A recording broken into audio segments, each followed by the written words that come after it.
Boar's Head is bringing a slice of Japan to the deli. Introducing Boar's Head Ichiban Teriyaki-style chicken.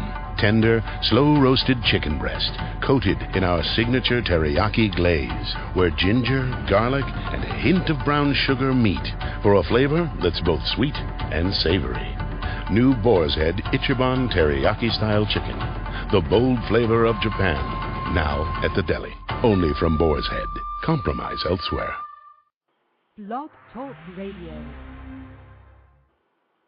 Well, good evening, folks, and thank you for tuning in with me once again to another edition of True Conservative Radio. And, of course, I am your host, the man they call Ghost. And once again, folks, I want to thank you very much for tuning in with me. It has been since yesterday evening since I conducted a broadcast here on the Blog Talk Radio Network. And the last broadcast conducted, number 125, or episode number 125, was a very, should I say, controversial one.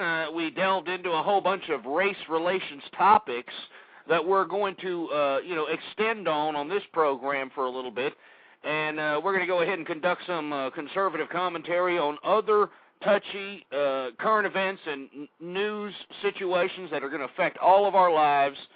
And, of course, folks, as always, I'd like for you to contact me, 646-652-4869, if you happen to want to chime in on any of the things being commentated on this evening. Now, before we get into anything else, folks, I'd like for you to please bookmark the official website of the True Conservative Radio program, and that website is blogtalkradio.com/ghost. blogtalkradio.com/ghost. And once again, folks, the best way to figure out when I'm going to be conducting a live broadcast, because these live broadcasts are sporadic, go ahead and give me a following on Twitter. And, of course, the Twitter name to follow is Ghost Politics. All one word, no underscores. Now that we've got that out of the way, folks, I think we're going to go ahead and talk about race relations. And we're going to talk about it right now. Now, folks, yesterday evening I alluded to a lot of discourse about the race relations issue and how, unfortunately, the idea of us growing as an American society away from this idea of being a racist country, it seems to be going backwards. And one would think, just by mere observation, that since we now have a black president in office, that would basically extinguish, or at least give a pretty good extinguishing of the racial fire that has inflamed this country for so many years. But unfortunately, and it's not surprising, these damn liberals and these bulldyke feminists are out here utilizing the racial strife, utilizing, racial agitation, racial antagonistic type of propaganda to infuriate the American public so that they can deviate their mind from the actual political objectives at hand in America, and they can focus on these sidebar issues, one in particular, that anyone who's against the current administration and anyone who is against the current liberal regime is somehow the grand dragon of the freaking Ku Klux Klan or something. That you're a damn racist if you don't agree with the current administration, folks. And that is the entire premise of the current debate on the liberal perspective.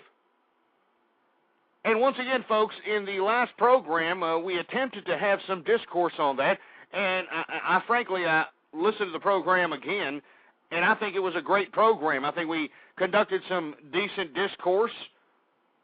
We understand that not everyone in this country is buying this whole racist argument when attempting to be critical about the current administration.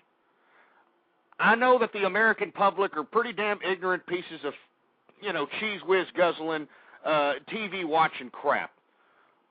But I have at least a slight bit of optimism a slight bit of optimism when it comes to the American public interpreting this idea of racial agitation being put forth by these atheistic liberals and feminists in opposition to anyone who attempts to unearth the contradictions within their political philosophy. I think the American people are a little bit on the ball when it comes to interpreting this racial infuriation, blatant racial infuriation by the liberals, and we're not going to fall for it, folks. We're not going to fall for it, all right? I mean, the bottom line is the only reason that these liberals are infuriating the whole racial strife concept is because it's the last card they have to play in their little game of political garbage that they have unfolded upon the American people. Folks, once again, I know that there's a lot of dumb Kool-Aid drinking liberals out there who are trying to give me this hoopla that we need to give Barack Hussein Obama more time. That Barack Obama needs more time. We haven't given him enough time. It's ridiculous. As much change as this man was touting during the presidential elections, and given the fact that the Senate and the Congress is completely controlled by the damn liberal regime, there should be no reason why we shouldn't be seeing just unbelievable change that would not only help the American people but rectify the economic woes of this country. But we haven't seen anything of the sort. On the contrary, we have seen nothing more than an open raid on the American taxpaying system by anyone who happened to have showed any kind of financial support to this liberal regime or helped propagandize their ridiculous rhetoric all over the American public. These are the people that got paid during stimulus package 2. These are the individuals that are getting the kickbacks with these ridiculous pork barrel spending projects. These are the individuals that continue to raid the American taxpaying system. Meanwhile, the American people who are sick and tired of being remedied by handouts and who are begging for opportunities are sick and tired of sitting here having to be pacified by government in our faces. We want opportunity, damn it. We're starting to realize and we're starting to wake up at the fact that not only is this liberal regime a disgrace to our country, but every politician, it seems, at least the majority of them, 99.9% of them in Congress, 99.9% of them in power today, are nothing more than power-hungry autocrats that need to be voted out of office. And frankly, I'd rather vote in some imbecile, some everyday schmuck, some idiot, some moron who cleans enema bags for a living to go out there and practice the service to the public like these damn politicians, then sit here and allow these sociopathic scumbags who have represented us for far too long to continue to sell out this country. And that's exactly what they've done, folks.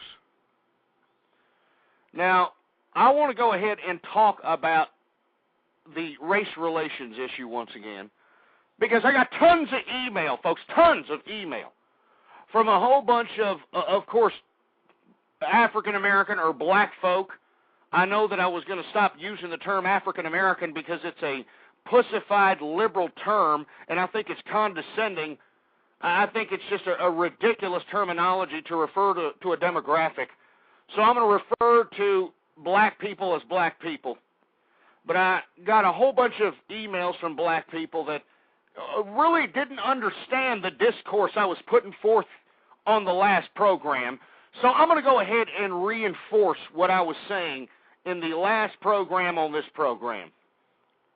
Now, once again, I can't emphasize this anymore, and especially if you're a true conservative or someone that's been out here attempting to debate a liberal, you know as well as I, you are getting the racial card being flashed in your face, faster than some bimbo flashing her jugs at somebody pulling out a couple of Benjamins out of their pocket. All right, and that's no BS, all right? But frankly, folks, you cannot be fooled by this blatant liberal agitation, all right, because that's what it is. It's blatant liberal agitation, an attempt to deviate the American conscience from actually participating in political discourse and going off to the side and participating in nothing more than banter and ridiculous malarkey that does nothing more than infuriate emotions, and it gets nothing done. And once again, it just causes struggle for the people. And once again, just like we alluded to in last program, struggle is a big-time variant in liberal politics. Remember, liberal politics is an offshoot of communism, folks, and communism, the very staple of communism, requires that the population has a constant struggle. Constant struggle. When we live in a day and age where we don't need to struggle. Remember that, folks. We have technology. We've got... we should be living large at this point in time, folks. I mean, I hate to be putting it in such simplistic terms, but we're not, folks. We're absolutely not. And now, if you are attempting to be critical of the current administration, now you are a racist bastard. Now you are a grand dragon for the Ku Klux Klan. Now you are wearing the damn hood and the damn, you know, what do those stupid Klan members wear? The cape? Whatever it is, it's ridiculous. And before I move on, folks, I understand that we are having technical difficulties here on the Blog Talk Radio Network. I'm noticing that there's a lot of people in the chat room and a lot of people out there that are having a hard time getting a hold of the live broadcast. They're having a hard time getting into the chat room. And once again, folks, I am sorry. But I find it rather convenient that this show has a lot of technical difficulties, and with all due respect, in this host opinion, it seems to me, because I touch precarious subject matters that seem to expose certain and apparent contradictions within this system, and of course there's going to be a lot of hidden powers and those that want to silence those voices that are going to instill some sort of rational thinking in the people's brain. So I'm sorry once again, folks, if there are technical difficulties with the broadcast this evening. Please forward all those complaints to the Blog Talk Radio Network, because there's nothing I can do about it. It's out of my hands, and I'm sorry. But once again, folks, I'm going to talk a little bit about race relations here. I think that the American public is a little bit more smarter than this. They're not going to fall hook, line, and sinker with this ridiculous nonsense that you're a racist bastard if you happen to disagree with the current administration. I think the American public is a little bit more smarter than this. And I think it's rather sickening and disgusting that the liberal regime is utilizing racial politics and throwing fuel on the fire that isn't, that is semi-extinguishing with the modern age, but now we're going backwards because of the liberal racial agitation that these liberals are doing. And you got Jimmy Carter. That's right, the ex-president of the United States. And I don't know if you remember the Jimmy Carter days. And for all you youngins out there that don't remember it, you're lucky, all right? You're lucky that you don't remember the Jimmy Carter days. I mean, it was the worst case of stagflation. We were waiting in lines to get a goddamn gallon of gas, and it was ridiculous. And then when the stupid Carter would go out there and make these stupid press conferences, he'd give you this ridiculous, dumbass, goofy little southern peanut farmer look like, well, I don't know, I'm from South. I don't know what I mean, shut your stupid mouth, Carter. All right? You were the President of the United States. Big deal. All right? What contribution did you do for our country, sir? Besides contribute nothing but a bunch of continuous stagflation and put our country through the damn ringer, for heaven's sake.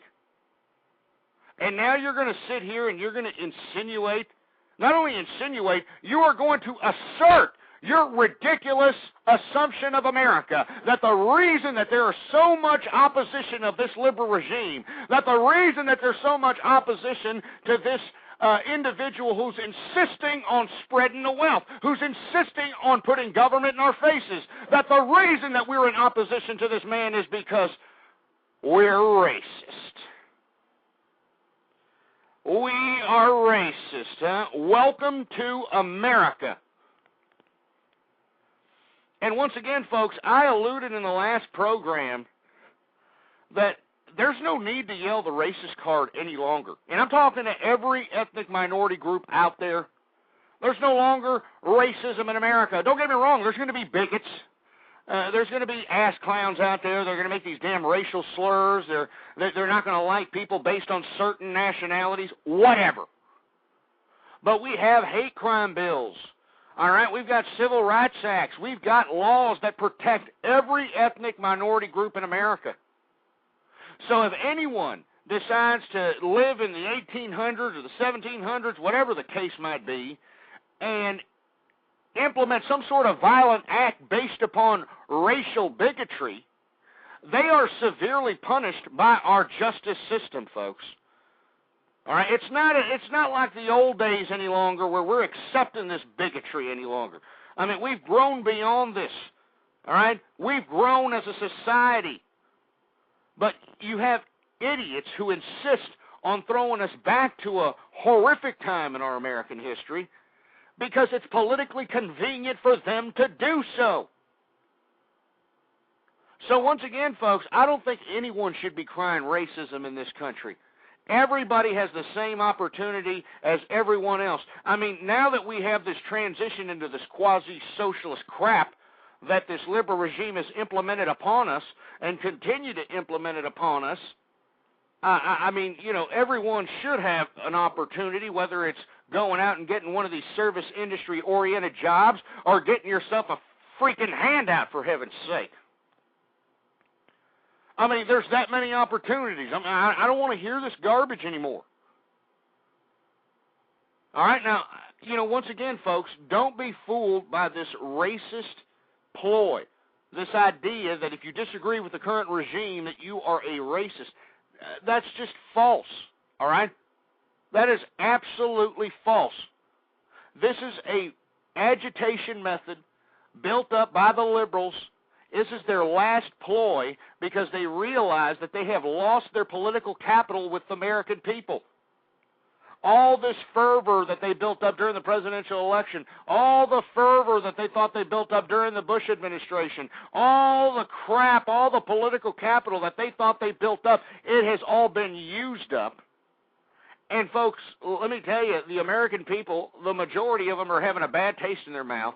And now to throw this racial card on top of all the mess that we're in currently is completely irresponsible of the liberals, and it only shows that they are doing whatever it takes to keep themselves in bureaucratic power.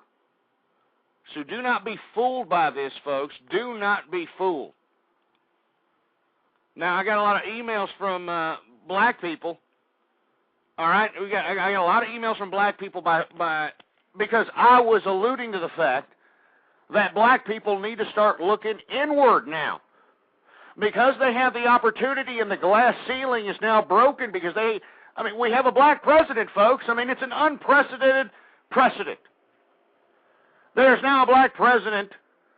I don't mean to be saying precedent and president in the same sentence, but there should be no reason to cry foul in this society, any ethnic minority group. There's black entrepreneurs, there's black business owners, there's black entertainers. There's Mexican entertainers, Mexican entrepreneurs, Asian. I mean, we can go on and on. This is the melting pot of the world. But we do have to realize that we pledge allegiance to the Constitution.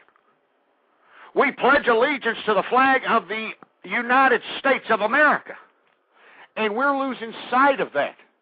We're losing sight of that based upon ridiculous political romance and warped political ideology. We're losing way big sight of that. And you see, you've got a whole generic populace of American human beings. And I don't mean to be insulting a lot of people out there in America, but by God, folks, if you go and walk the streets of America, and look at all the dumbified, stupefied, ignorant ass clowns that are actually walking the face of the planet that don't have a clue in the world, it is no wonder why we are in the current position that we are in today. All right? Now, once again, I don't want to hear this racist crap any longer. And don't be fooled. Don't be fooled by this garbage that it's a racial issue. If it was a racial issue, folks, Barack Hussein Obama would have never have been elected in the first place. If this was such a racial issue, folks, this man wouldn't have even had the opportunity that he had in this past presidential election. So inevitably, folks, the reason that I am criticizing this liberal regime, the reason that everyone else is a little disgusted with this liberal regime, is because of the politics. It's because of the political philosophy. It's a battle of ideas, you morons. That's what I've been saying for a long damn time. I've been saying it's a battle of ideas. But no. You got everybody and their brother saying racism. You're a racist. You don't agree with Barack Hussein Obama. You're a racist. And, you know, to be honest with you, I think the black community needs to start looking inward and start understanding that, you know, they're destroying themselves. You know, the opportunities are, they're open to them all. And I alluded to this fact in the last show that if they're so concerned, and I hate to be saying they because, you know, once again, under this politically correct society, you'll have some of these imbeciles who, you know, happen to have gone to a community college, and they'll say, hey, man, who they? You talking about they, man? You talking about black people? You know what I'm saying? I ain't going to talk about black people like that. You know what I'm saying? They. You know what I'm saying? They. You know what I'm saying? So, you know, whenever I say they you know, in reference to black people, I am in no way using that as some sort of a racial slur. So let me go ahead and get that damn preamble out of the way. But, you know, every time that, you know, someone here in the black community attempts to utilize some sort of racism or attempt an accusation of racism, it's always for the most meaningless and ridiculous objectives. And once again, folks, we have hate crime bills. We've got civil rights acts. There's no reason to cry racism any longer. Sure, we have a bunch of bigots that, you know, are for one reason or another, they're just not going to like folks based on their nationality.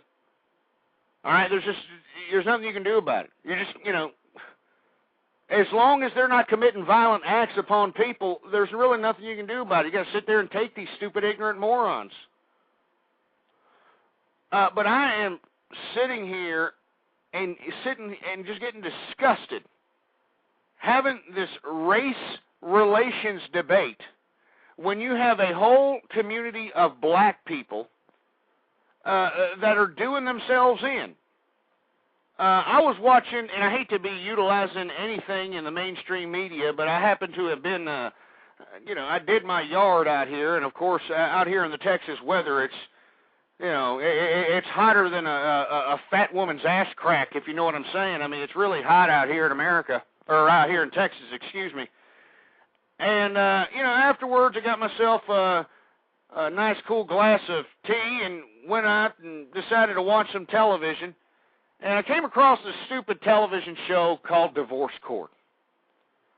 And I forgot the lady's name who is the judge of this particular court show. But I mean, she almost made me want to shed a few tears.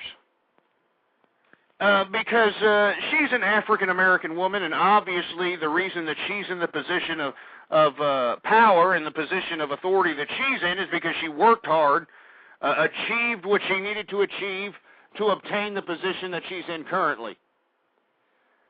And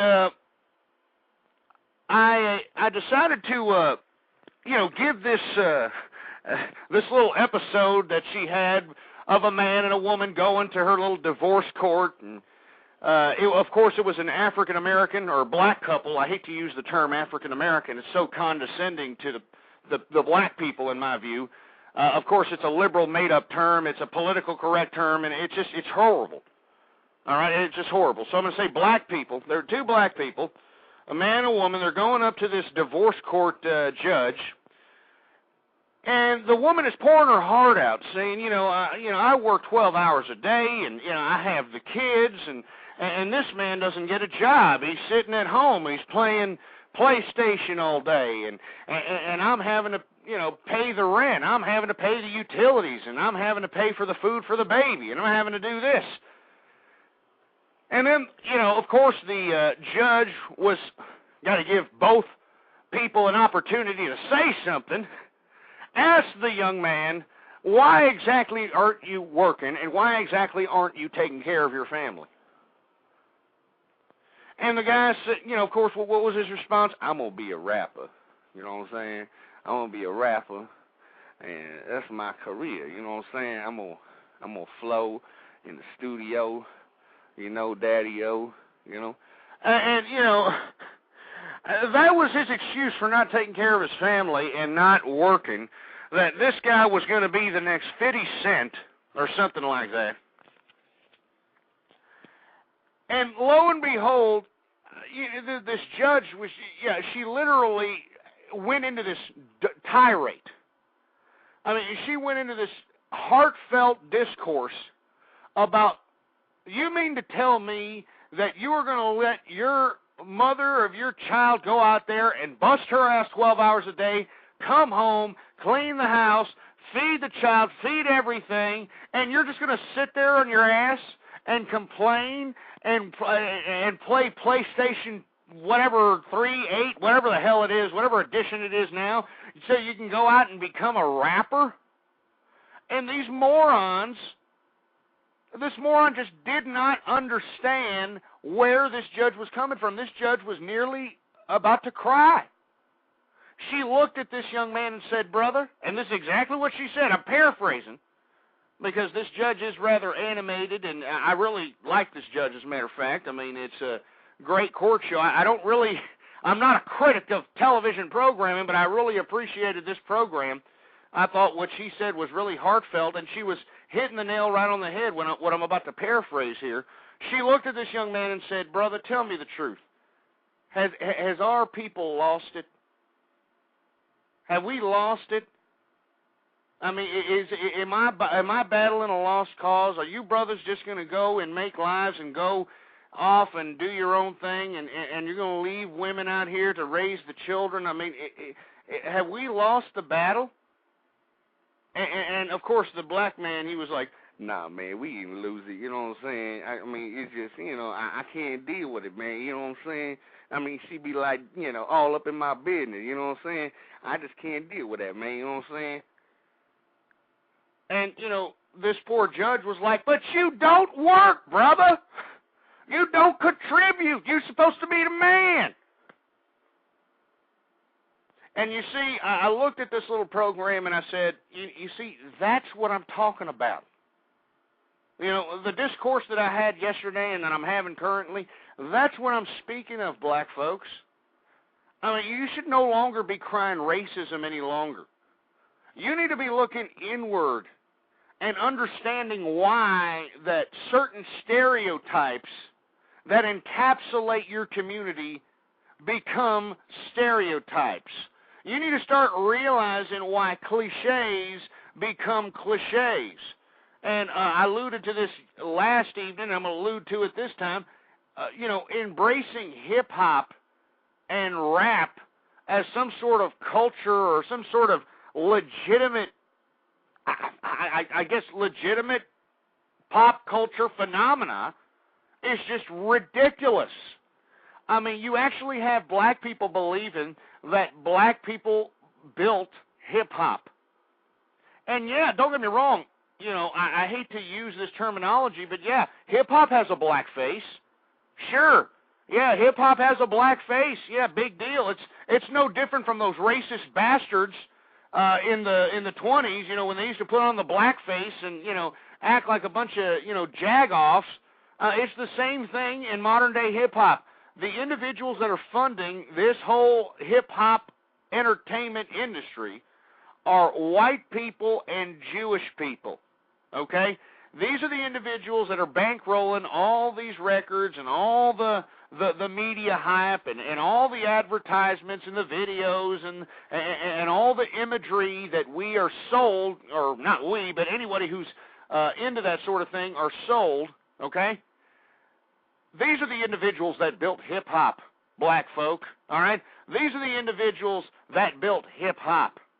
And then you look at the individuals that are rapping to you, 50 Cent, Tupac, and all these individuals that claim that they were from the hood and they did this and they were busting caps and splitting wigs and pimping hoes and dealing drugs and all this crap. And then when you look into their background, they never did anything of the sort. I mean, they never did anything. I mean, with all due respect to Tupac Shakur, I know he did get gunned down, but, life imitates art. When you put out a certain level of imagery, you got to expect a certain level of recourse.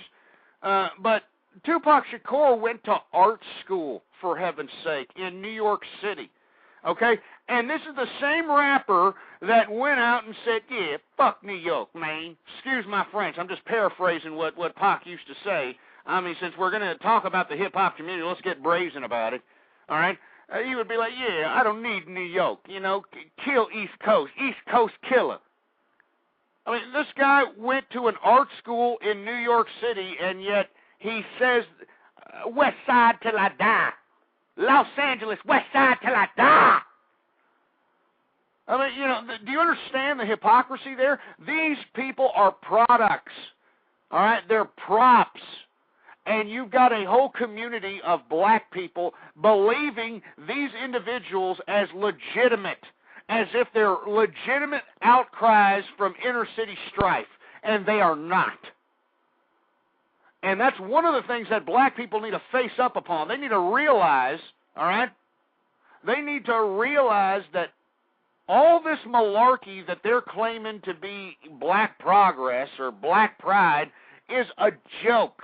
Hip-hop is a joke, all right? It is put there to make a mockery of not only the black community, but anyone who attempts to fall hook, line, and sinker with this imagery. I mean, they've got people, they got a whole community of people sagging their pants below their ass cheeks. And what really boggles my mind is you got all these stupid little, even suburban American kids, inner city kids, they're sagging their pants below their ass, not knowing that sagging your pants signifies to those in jail that you're looking to get a large piece of flesh shoved up it.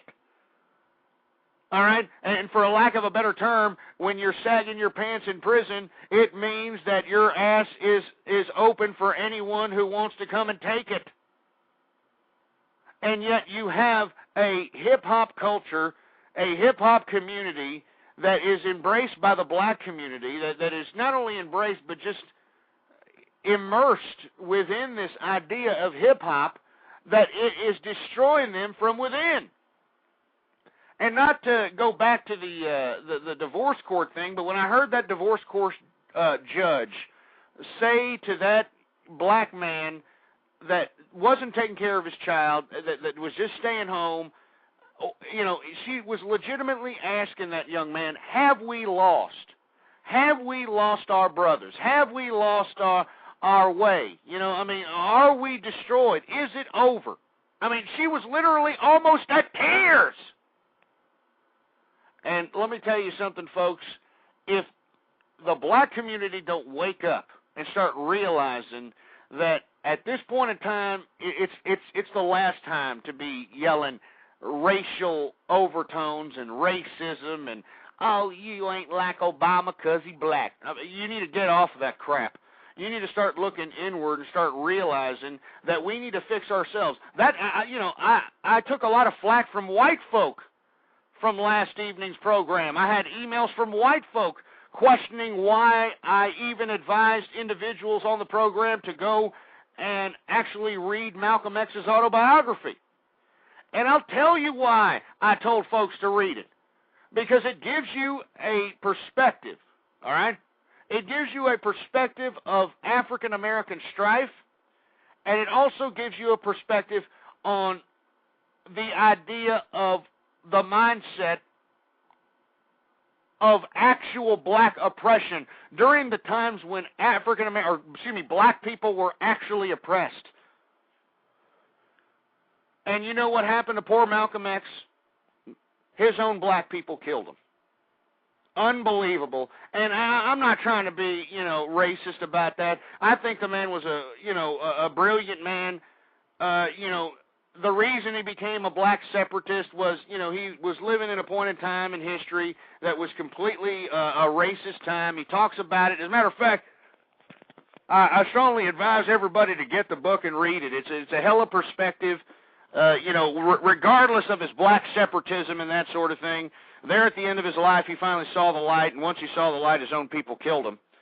But it's a great book for individuals to read. It'll give you a perspective of black America, from the era of the 1920s to about the late 1960s. It's called The Autobiography of Malcolm X, as told to Alex Haley, and Alex Haley is the individual who wrote Roots, which was, of course, a great American phenomena in American media. But the reason I say Malcolm X is because Malcolm X, one thing that he preached, even during his black separatist days, was that the black folk need to start remedying themselves from the inside out. All right? He believed that, there's no way you can sit here and cry racism. You can't cry foul. You can't sit here and point the finger at folks when you internally have contradictions. All right? Do you understand that? I mean, this right here, it tells you right now that this man understood that you have to stop drinking. You got to stop going out there and smoking the Magic Dragon. You got to stop thinking that you're some jive-ass punk. You got to stop thinking that you can go out there and hustle your ass off. You got to stop doing all this ridiculous ass-tickling malarkey that inevitably puts you either in the slammer or 6 feet under. And that's what Malcolm X definitely preached. That's why I say, for black folks, read it and understand it, for heaven's sake.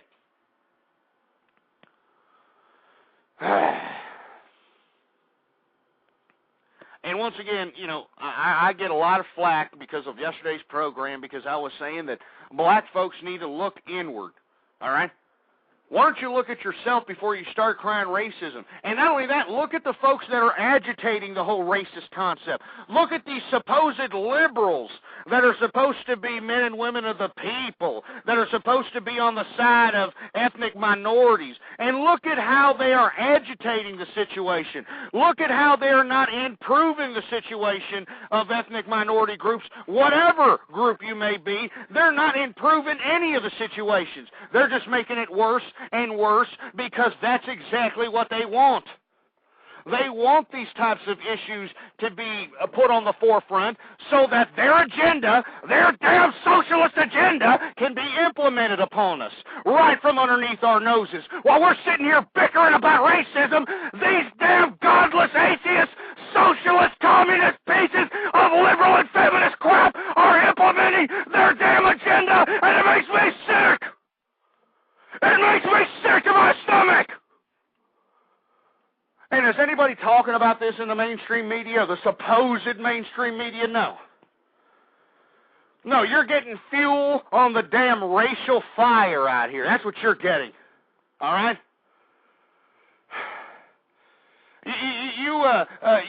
You are putting racial fuel on the fire. It makes me sick to my stomach. Let me talk. I'm going to be a little bit critical about black community right now. Not that I haven't been. But let me tell you, one thing I've noticed about the black community is that the black women are starting to diss these black men now. Yeah, they don't want to have nothing to do with black men anymore. And why is that, folks? Why do you think black women don't want to have nothing to do with black men anymore? And not only that, vice versa. The black men don't want to have anything to do with the black women anymore. And yet they still want to cry racism, for heaven's sake. They still want to cry all this ridiculous nonsense, but they don't want to have nothing to do with each other. Now, why is that, folks? Well, I'll tell you right now that the black woman in America identifies with her feminist womanhood, all right? She identifies with her feminist womanhood more than she does her race. So that's why you have a lot of these black women, they're all vocal, all right? They're all vocal. They're like, because, you know, they got a double whammy, unfortunately, right? They were black in America, and they're women. So that's why every black woman in America is a mouthy piece of trash. I mean, not every black woman, but, you know, most of them are. I know a lot of sophisticated black women. I hate to make such a whole judgment like that, but, I mean, if you go anywhere, they're going to be stern, they're going to be aggressive, they're going to be basically getting what they want. They're trying to accomplish things. And African American men, on the other hand, I mean, not all of them, of course, but a good majority of them are falling hook, line, and sinker with this hip-hop malarkey. And all of these idiots actually think they're going to be rappers, or they're going to be, you know, hip-hop stars or athletes. And these are the false dreams that these individuals are living in.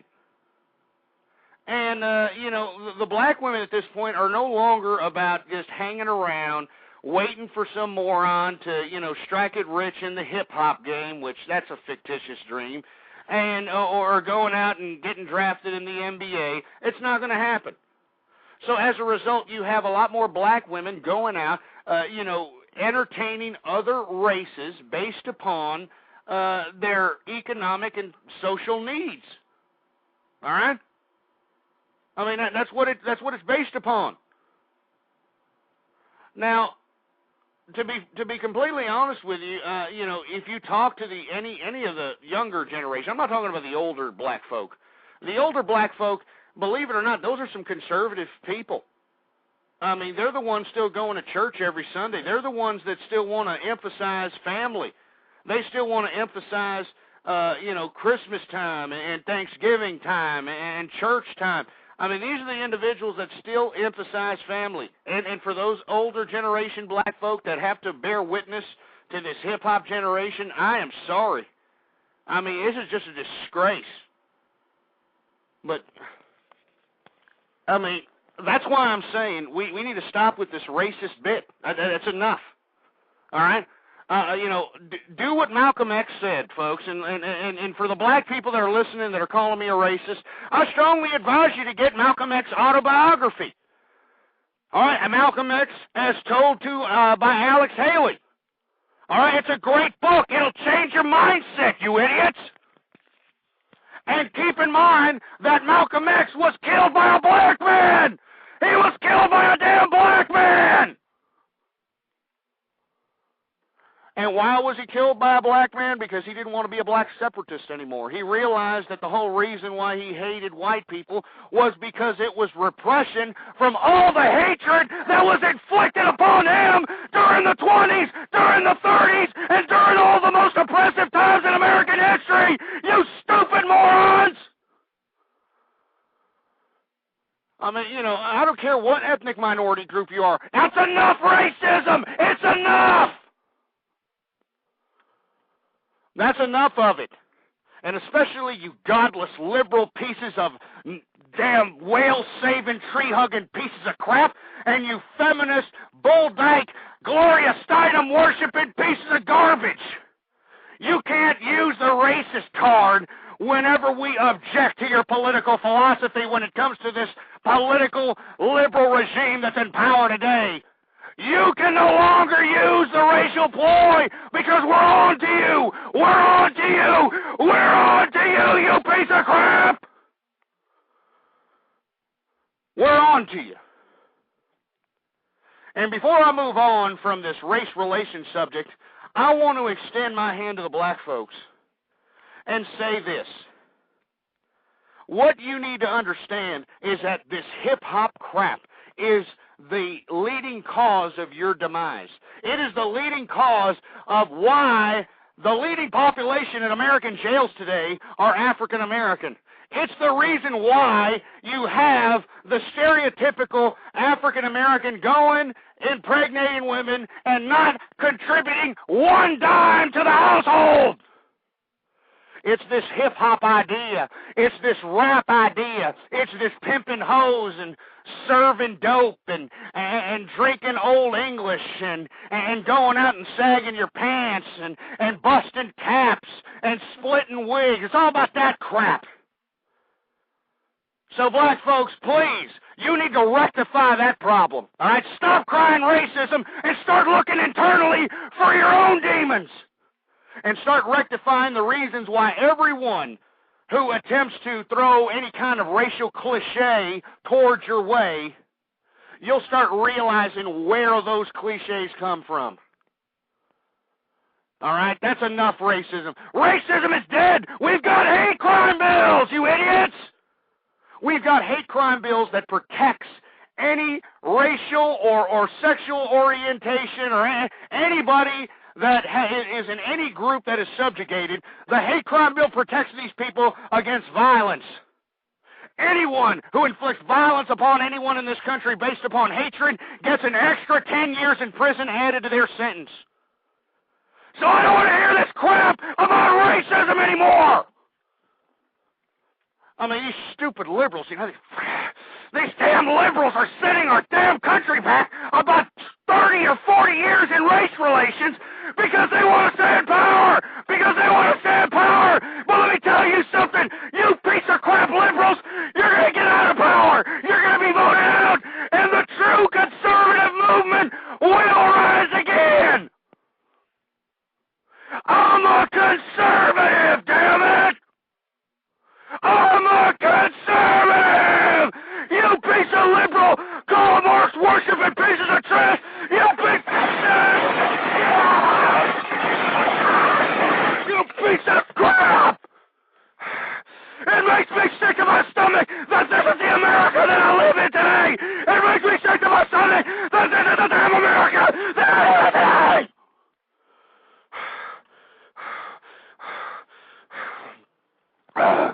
It makes me sick. I mean, what? Does it make you sick? I mean, do you give two rats' asses about this country, for heaven's sake? I mean, don't you realize that we are morally and economically bankrupt? Don't you realize that this is a service industry-oriented economy? Don't you realize that there's not enough jobs to go around for the people in demand? Don't you understand that America is going through some serious freaking problems here? But I guess not.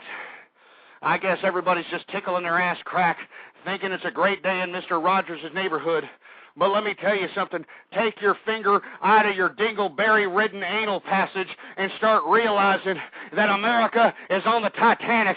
And unless we gear the whole ship in another direction, we are going to hit that damn iceberg that's going to sink America forever.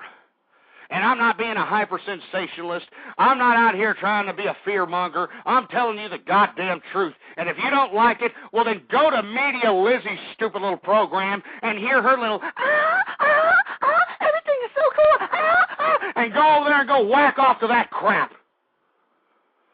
I'm telling you facts, son. All right?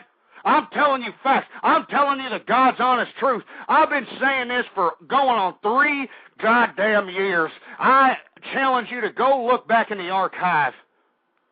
I've been fairly consistent on everything I've said on this program. I've prognosticated political prognostications, and people ask me in email, how do I do it? How did I prognosticate that? It's not that difficult. It's not that difficult, all right? It doesn't take a brain scientist to understand the political maneuverings of America. Anyway, I want to hear from you. 646-652-4869 is the number to call here. Let me go ahead and get into this subject matter. I'm going to get off the race relations bit. But Barack Hussein Obama today came out and said that he doesn't agree with Jimmy Carter's observation of everyone being critical, all right? Everyone being critical of Barack Obama or the liberal regime's policies. He equated that to racism. I don't know if you saw the little stupid interview that this prostate-infected Jimmy Carter actually had, but he was out here saying, oh, yeah, racism. It's all it comes down to. Racism. And Barack Obama came out today and said he didn't agree with Jimmy Carter. And, what else is he going to say? Of course he's not going to agree with it. Of course, all his surrogates and everybody in the liberal regime and every mouthpiece who is affiliated with this liberal crap is putting out the racial ploy. I mean, you even got that stupid bulldyke Janine Garofalo going out here with that mangled-looking attempt at Angelina Jolie face, going out here saying, oh, yeah, I'd say they're racist. Everybody out here can't stand a black man. It's just pathetic. So, what Barack Obama should be doing is, realizing that, hey, the liberal regime is going too far when it comes to agitating this whole idea of racism. And at the same time, you need to understand that the reason that everyone is in complete opposition of the current regime is because of the politics and the political philosophy. All right? I mean, that's the way it is. And that's all there is to it about that. I don't even want to, as far as Obama is concerned and the current administration, trying to infuriate this racial, agitation of the country. What does everybody got to say about the racial agitation put forth by the liberals? Yeah, well, that's pretty much what I've got to say, too. So we're going to go ahead and move on from it. 646-652-4869. Something else I wanted to talk about, which has been a very hot subject matter if you happen to be scouring the Internet for your news and information. And I'm talking about this garbage with Acorn.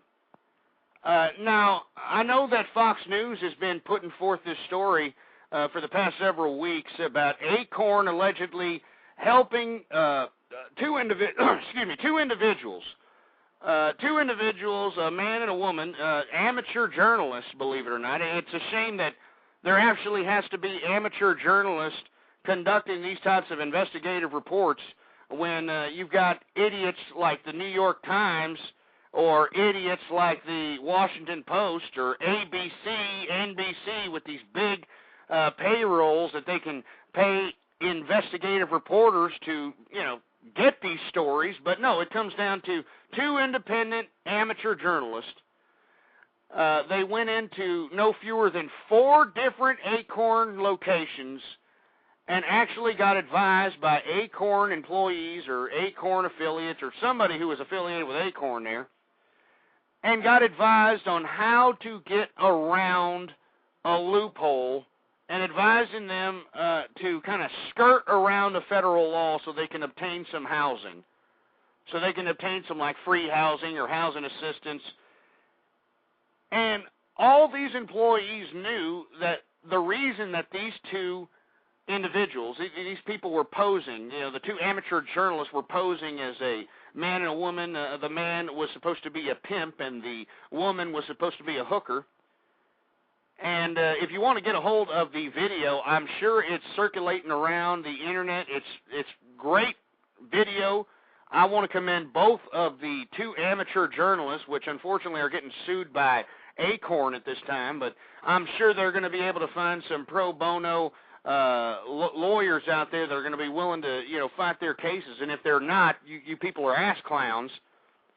But those two journalists that went in and took it upon themselves to go in there and unearth this, ridiculous, despicable activity that Acorn was participating in is just unbelievable. And after the show, folks, I strongly advise you to search for these videos of Acorn employees advising this man and woman how to skirt around federal laws to obtain housing and to open up a brothel. Yeah, to open up a whorehouse.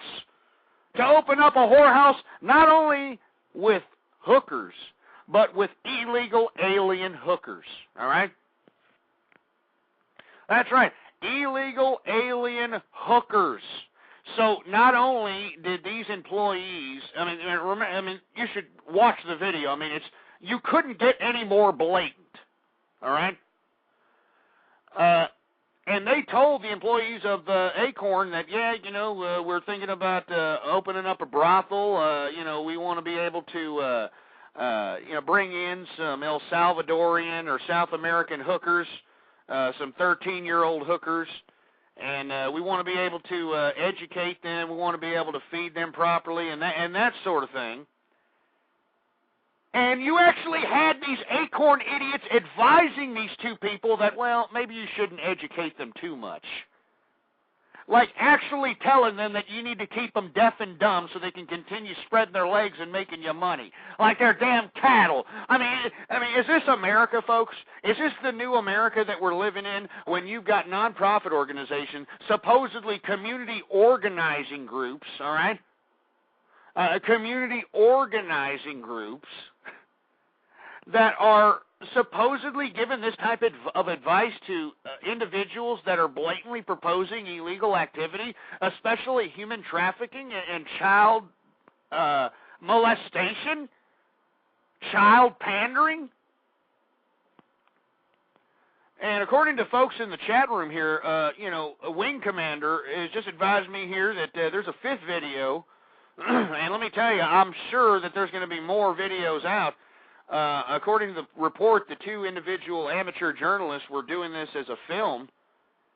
They didn't really intend for this to be a, really riveting story, a blockbuster story. And once again, I don't know the names of the two journalists, or the two amateur journalists, but they deserve definite kudos for unearthing these just horrific, disgusting, despicable acts of illegal activity put forth by these nonprofit organizations, particularly Acorn, which played a pivotal role in Barack Obama's election.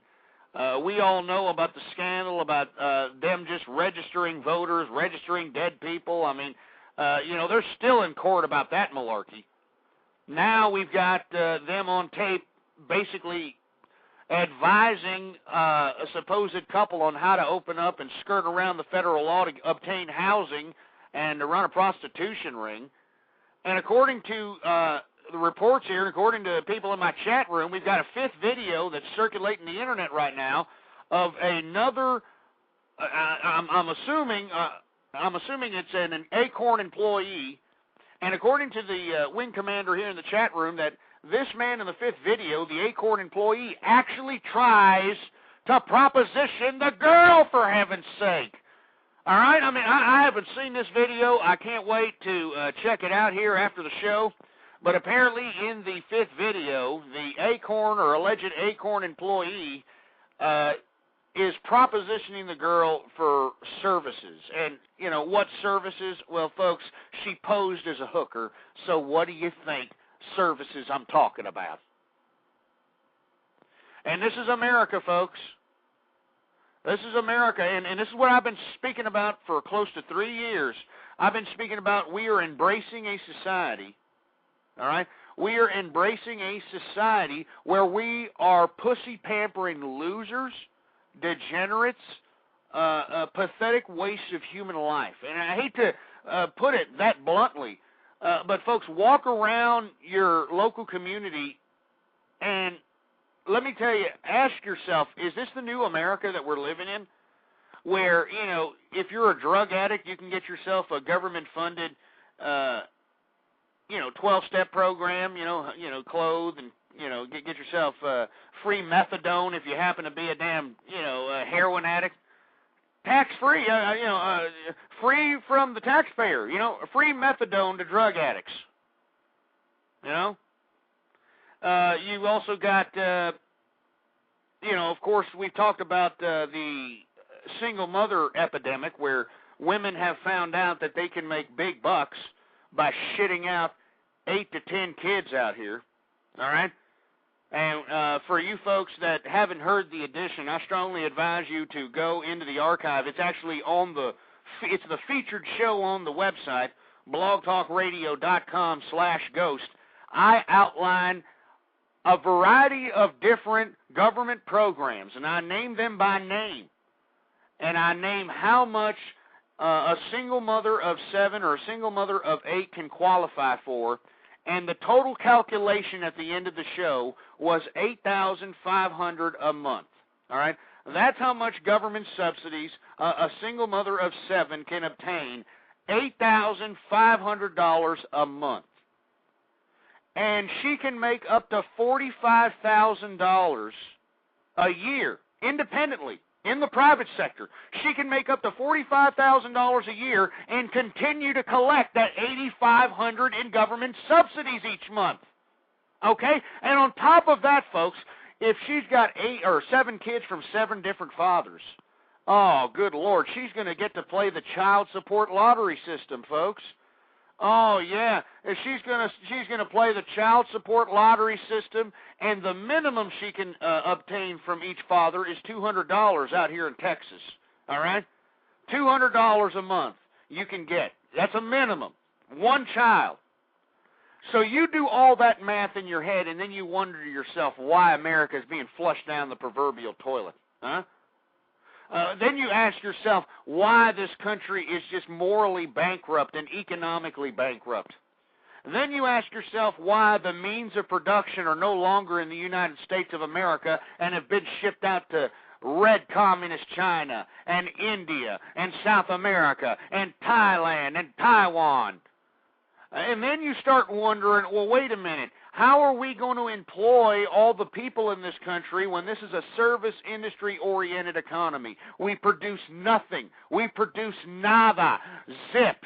For all you idiots that don't understand what I'm talking about, the only thing we produce is cheeseburgers and entertainment. And we've got foreigners coming into our country taking those jobs away from us, folks. And we've got inflation going up the roof. And we've got this damn regime that's in power not remedying any of these problems. They're not providing any solution to any of these problems. No, they want a government-run health care system. All right?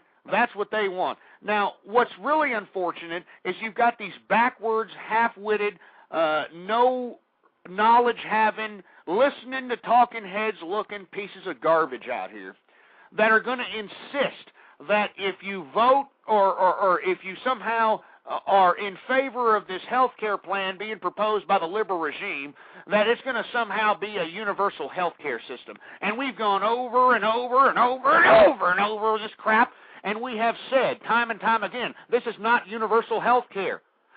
I mean, folks, before this bill even came to flourish that's being proposed by Baucus, all right, before this bill was even proposed, you can look back in the archive, folks, I predicted that you were going to be forced to purchase health care. You were going to be forced to purchase health insurance, rather, not health care. You were going to be forced to pay for health insurance. And that's exactly what's coming to the American people. It's a federal mandate nationwide that everyone must pay for health insurance. And these idiot liberals want to sit here and call that reform? You want to call that reform, you pieces of cheese whiz guzzling, Karl Marx worshiping crap? You want to call this reform? You want real reform? Take the insurance companies out of health care. You take the insurance companies out of health care, you are going to see the prices of every health care procedure go down in price like it ain't crap. And if you want a model to base that upon, you look at the damn cosmetic surgery industry. How come people aren't talking about this? How come people aren't talking about the cosmetic surgery industry and it's booming through the roof? because bimbos want breast implants, bimbos want ass implants, idiots want penis enlargements. We've got re-virginization surgery so women can act like they're still virgins again. I mean, there are all these ridiculous cosmetic procedures, and people are coming out the pocket. They're coming out the pocket for these procedures. Do you understand? They're coming out the pocket. So 25 years ago, a boob job cost about $20,000.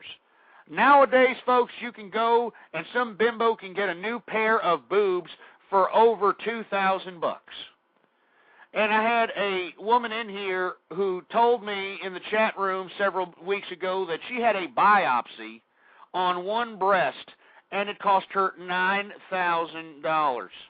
All right?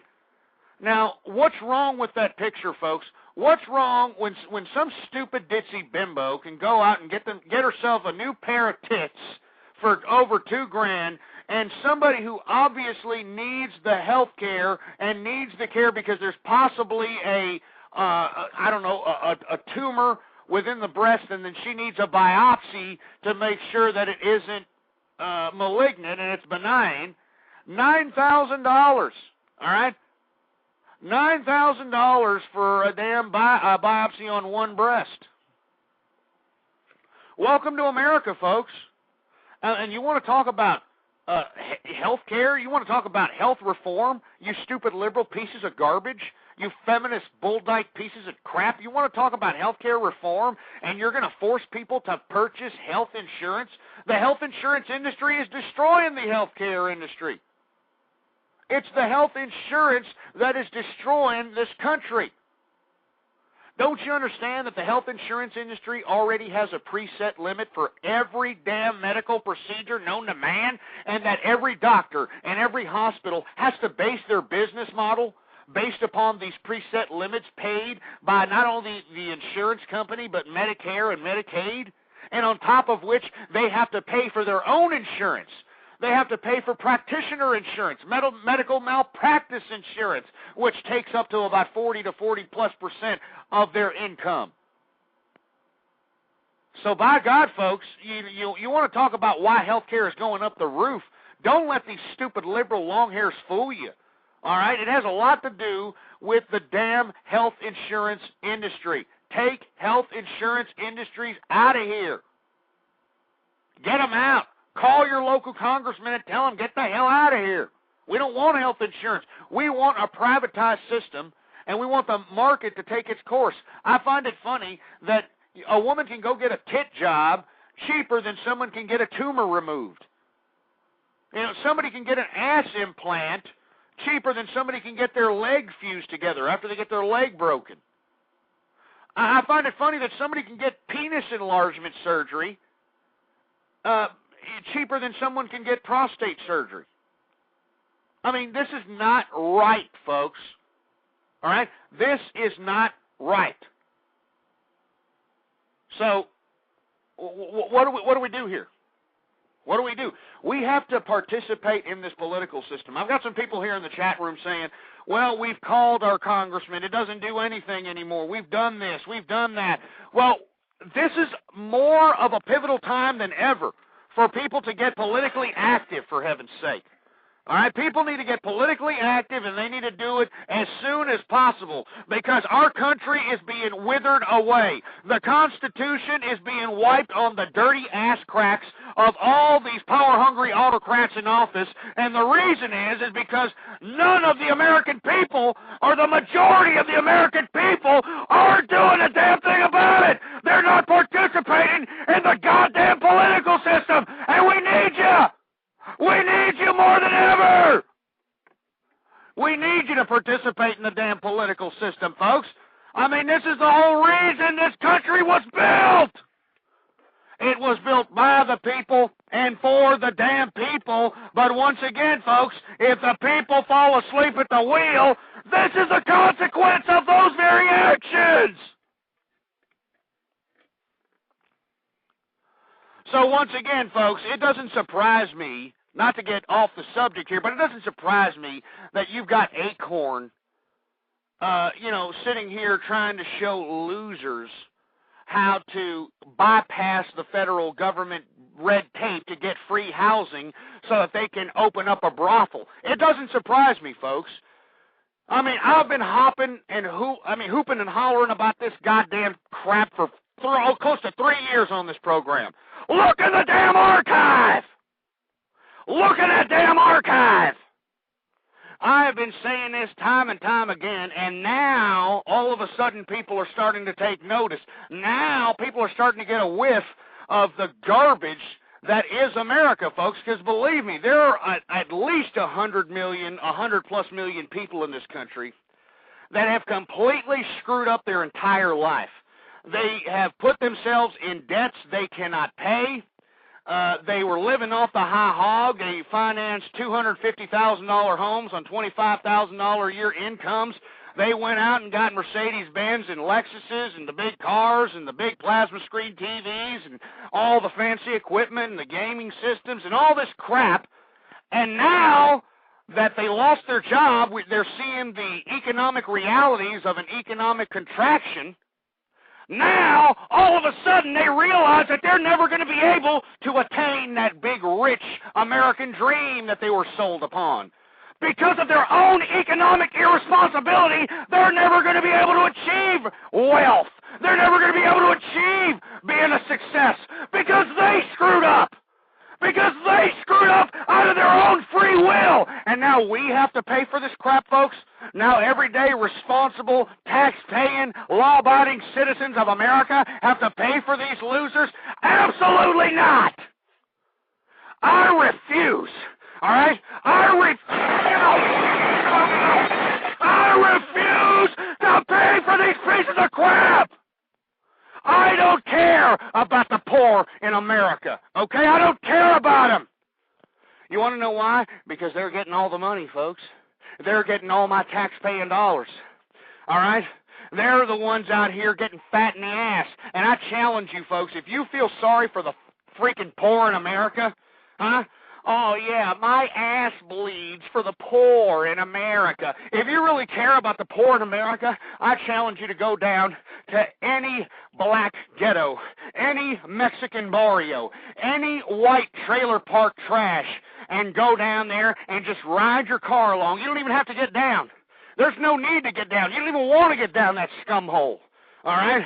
But just ride your car up and down the street and watch the amount of tubber-lard, fat, jelly-ass pieces of celluloid dripping off their ears bastards waddling their asses up and down the street. And I ask you, folks, do poor people get fat? Can poor people get fat? No, they can't. So I don't want to sit here and listen to this malarkey about the poor in America. It makes me sick every time I hear about it. We got to care about the poor in America. Give me a break. I'm sorry. I know there's some liberals in here that are saying, oh, my God, Ghost, how can you say that? How can you say that? I can say that with perfect clear conscience, folks. I mean, this is America. This is individual responsibility here.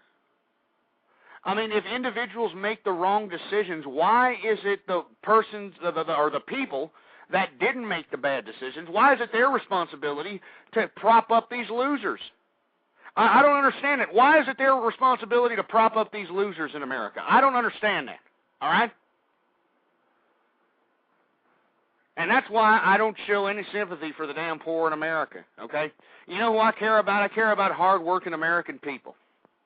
That's who I care about. I care about individuals who they don't want handouts, all right? They don't want a handout. They want an opportunity, damn it, because that's what this country was built upon. It was built upon opportunity, not a freaking handout. But no, everybody, I want my stimulus package check, baby. I want my stimulus package check, baby. Come on now, I'm gonna trade in my cash for crap, baby. Come on now, let me trade in my cash for crap, baby. Do you have cash for crap over there? Oh yeah. Woo! Come on down. I want my stimulus package check, baby. Hooty-hoo.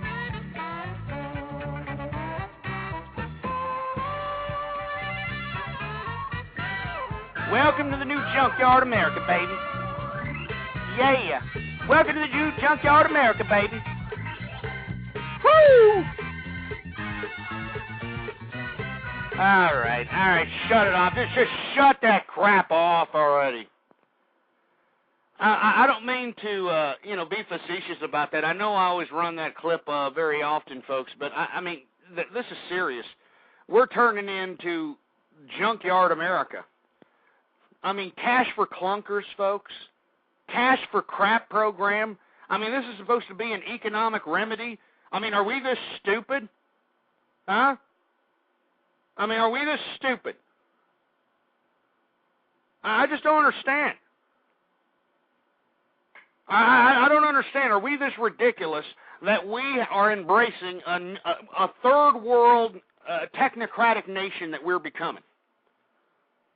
Some kind of third world technocratic nation where we're giving out handouts, where everybody's going to have to go into some sort of damn, social services office at some point to obtain, their handout, And just like everybody's like the DMV or any other, government bureaucratic agency, you're going to have to take a number, all right? You're going to have to take a number and you're going to have to sit, right? And then they're going to call your name, all right? They're going to call your name and they're going to say, "Hey, loser, come on down."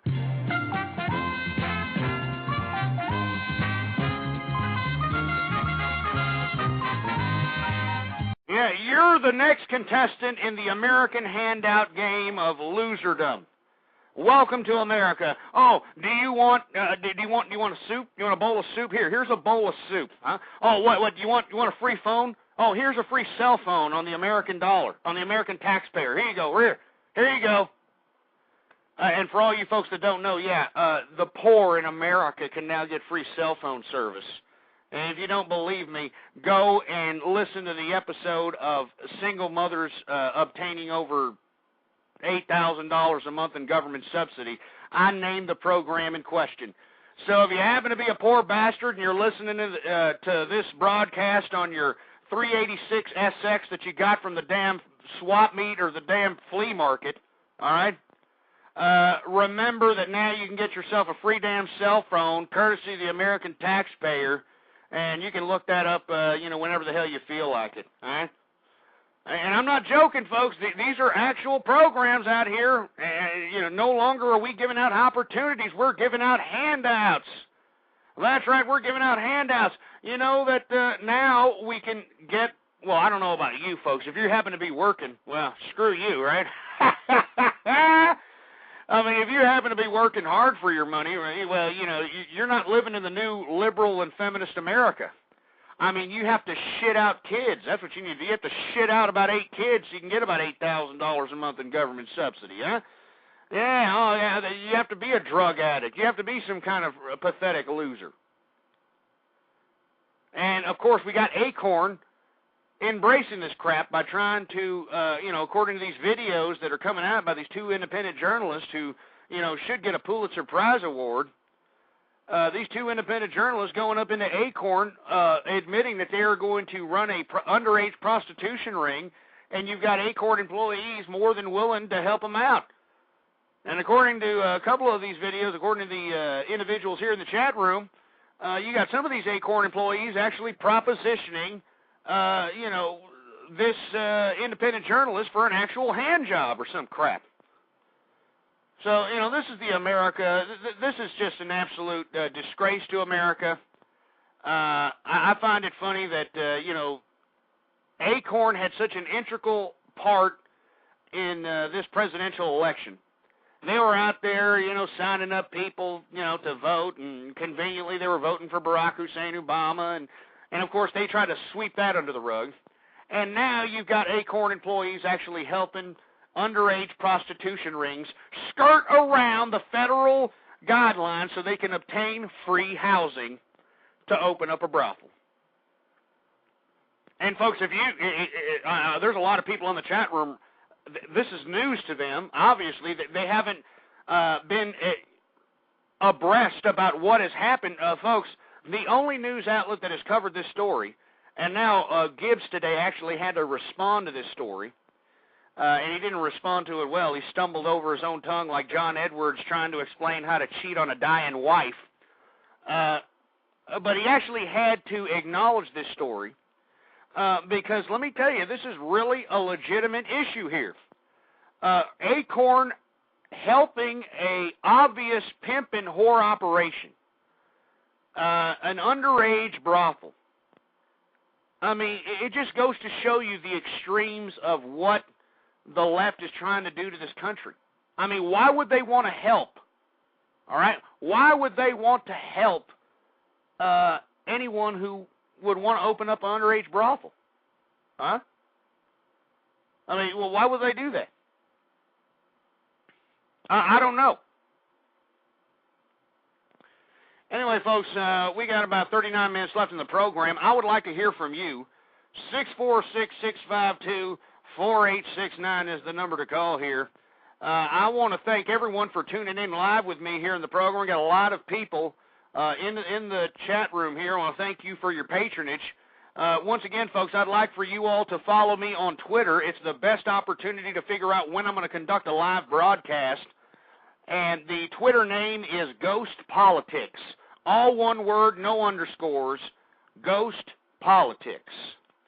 Now, back to this Acorn bit. I'd like for everyone to, after the show, go out and research these videos. Go out and research the stories based upon this Acorn helping two undercover journalists posing as a pimp and a hooker, claiming to they wanted help to obtain free federal housing so that they can open up a brothel. Well, it's hitting mainstream news that even Robert Gibbs had to make a couple of comments about it, and I strongly advise you to go and expose yourself to that particular story. Because remember, Acorn was the one out here at the forefront. They were the community organizational group that helped Barack Hussein Obama be elected. You understand? They were the organizing group of choice by this liberal regime. And now all of a sudden the liberal regime is trying to put them at arm's length, right? And let me tell you, I'm going to use the words of Keith Olbermann here. Every one of the supposed mainstream news media outlets are in the tank for Obama. I mean, they don't want to have any negative story against this liberal regime and this administration. Now, why is that, you ask? I don't know. That's a good question, folks. Could it have something to do with campaign contributions? Could it have something to do with cronyism, ideology, political philosophy? Of course it does, folks. And, where are we going to go from here? What are we going to do from here? We're at a pivotal point in American history. If we don't get our act together, within the next 10 years, folks, we are going to be 75% debt.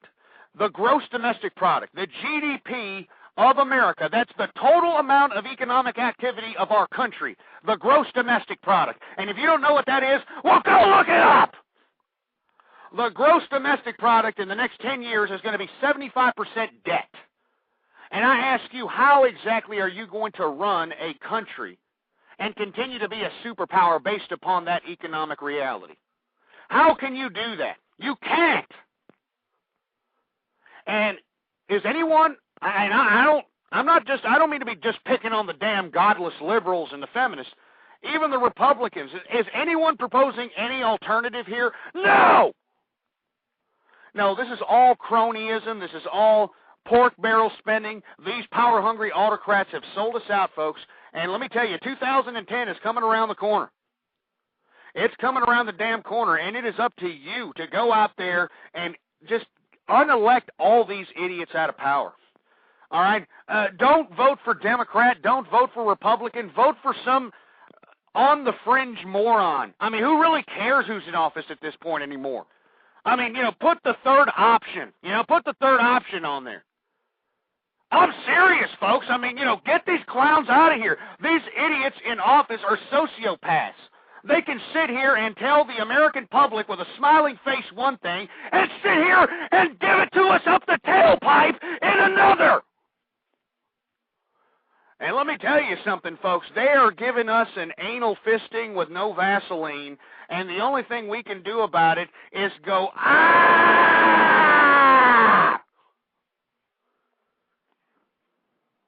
Because no one is taking their own individual responsibility in participating in this government. All right?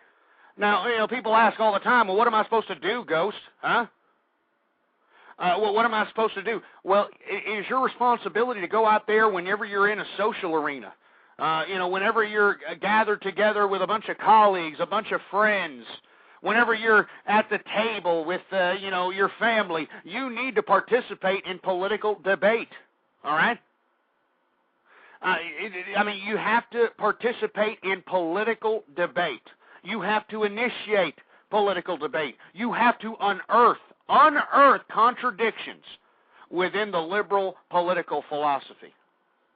All right? And let me tell you, I do that on a consistent basis on this show, but you need to do it. You need to pay it forward. You need to unearth the contradictions within liberalism and feminism. It's a contradiction. There is no substance when it comes to this persuasion of political philosophy. Okay? And that's why I'm saying, folks, I know, and look, I took a lot of heat yesterday for criticizing the teabaggers yesterday. But the only reason I'm criticizing the teabaggers is because, yeah, they're able to organize. Yeah, they're a little pissed off. Yeah, they're causing ruckuses at town hall meetings all over the country. But what exactly is their purpose? What is their opposition? What is their substance?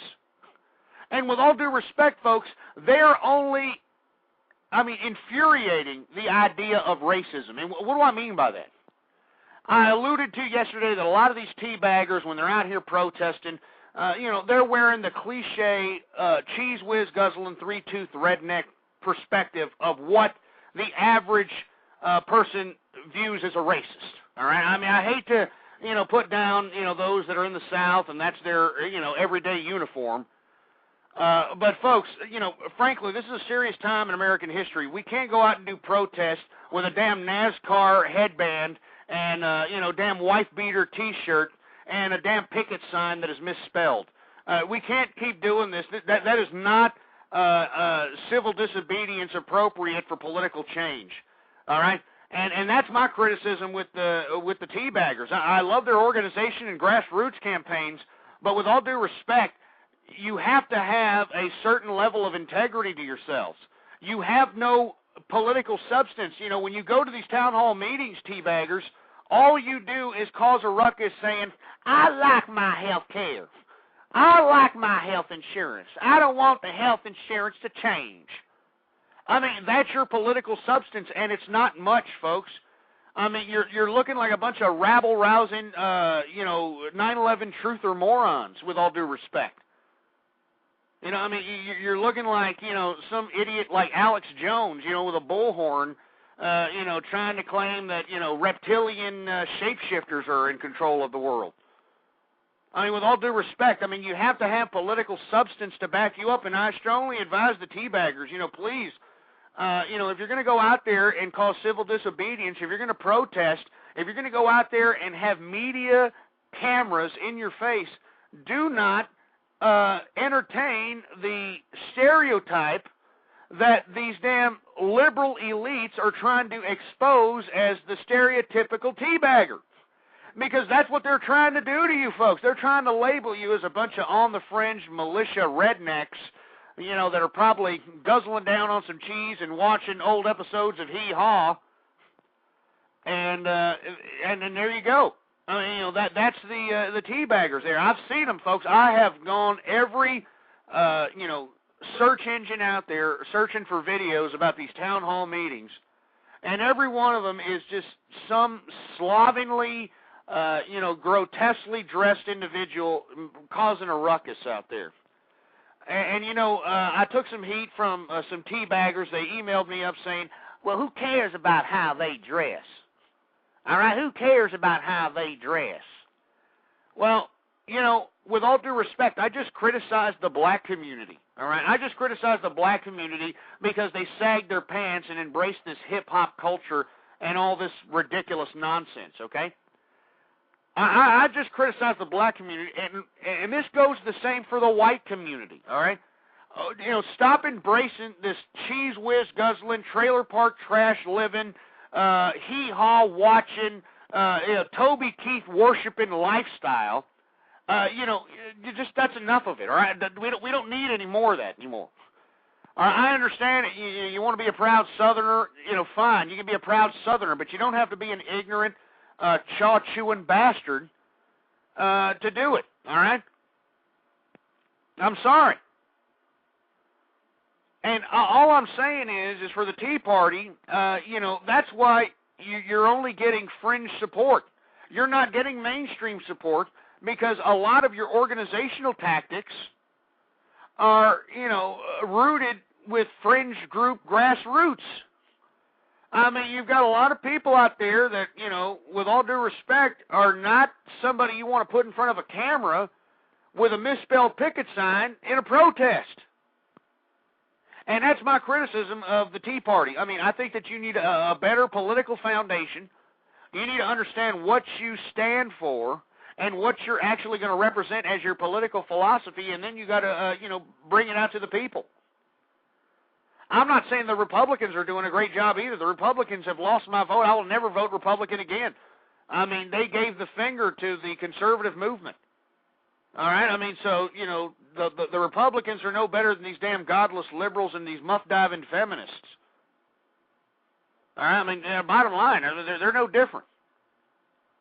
So the bottom line is, folks, is that we do need the type of spirit that the Tea Party is attempting to represent. I will give them that they have the spirit to try to call attention upon certain contradictions within our current political system. But once again, folks, you can't go out there in a freaking, NASCAR bandana and a dirty wife beater T-shirt with your beer gut, half hanging out of your drawers, with shorts and scabbed up shins and flip-flops with a picket sign that, doesn't even have the appropriate spelling, let alone the appropriate phonetics. And you can't be taken serious. I'm sorry. I mean, you just can't be taken serious. I mean, this is a legitimate a realm of thought here. This is political science. And I think that, if you're going to be conducting yourself in opposition, and especially in civil disobedience opposition to any kind of political philosophy, the least you could do is have some integrity for your self-appearance. And what does that mean? That means don't go out there with a damn, shit-stained shirt, and don't go out there with, with a damn shorts and your beer gut, hanging out of your drawers, and, flip-flops so we can see your damn ingrown toenails and your damn, bunions and, all the damn feet fungus you got going on. We don't want to see this. We don't care. Okay, and that's what I'm saying, folks. I mean, I know that there's a lot of people that took offense to me criticizing the Tea Party, but that's my criticism, folks. I mean, I'm sorry. I mean, yeah, great, y'all are going out, y'all are talking against Obama, y'all are talking against the liberal regime. Yeah, great, here's a cookie, all right? Here's a cookie for you. But frankly, you're not helping those of us on the rational perspective. All right, you teabaggers aren't helping those in the rational realm of thinking by, sitting here and causing a ruckus at these town hall meetings, all right? You're not doing, one bit of good. I'm sorry. I know there's people in here in the chat room, taking offense. I know that y'all are teabaggers, and I'm sorry, all right? But frankly, folks, I mean, before you go out there and start causing a ruckus, I mean, why don't y'all buy some shirts or something, all right?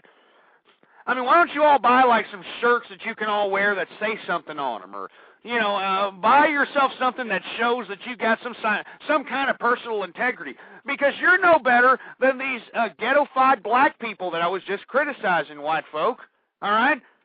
I mean, you carry on the cliche of some three-tooth, chaw-chewing redneck just as much as these ghettofied hip-hop black folk emphasize the stereotype on their persuasion.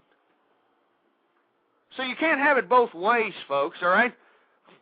So, white folks, that's, what I mean by white folks, I'm talking about those idiots out there in the Tea Party. I know not all of them are white, all right? I don't mean to be making a judgment call of that manner, but please, conduct yourself appropriately, all right? Conduct yourself with some sort of integrity out here, all right? Anyway, folks, 646-652-4869 is the number to call here. We got 25 minutes left on the program. I'd like for everybody to take the time to, of course, you've already bookmarked the official website of the True Conservative Radio program, and that's blogtalkradio.com/ghost. I'd also like you to bookmark the blog for me. Bookmark the blog at ghostpolitics.blogspot.com. That's ghostpolitics.blogspot.com. And go out there and make sure to check out some of the sponsors to support the True Conservative Radio program, folks. Once again, we do this show out of the spirit of trying to provide conservative commentary in an attempt to facilitate debate that would spark synapses in the brains of those that need some of this commentary out here.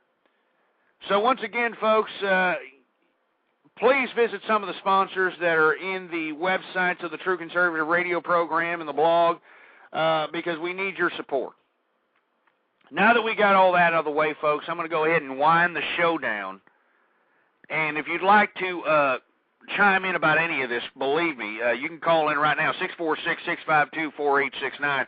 I got a lot of 1111 numbers, but I don't like answering those calls because it's usually a bunch of liberals that are going to prank call and, to throw some agitation or some kind of racial or some kind of social orientational slur in an attempt to try to take me off the air, folks. I'm the big bad wolf around here.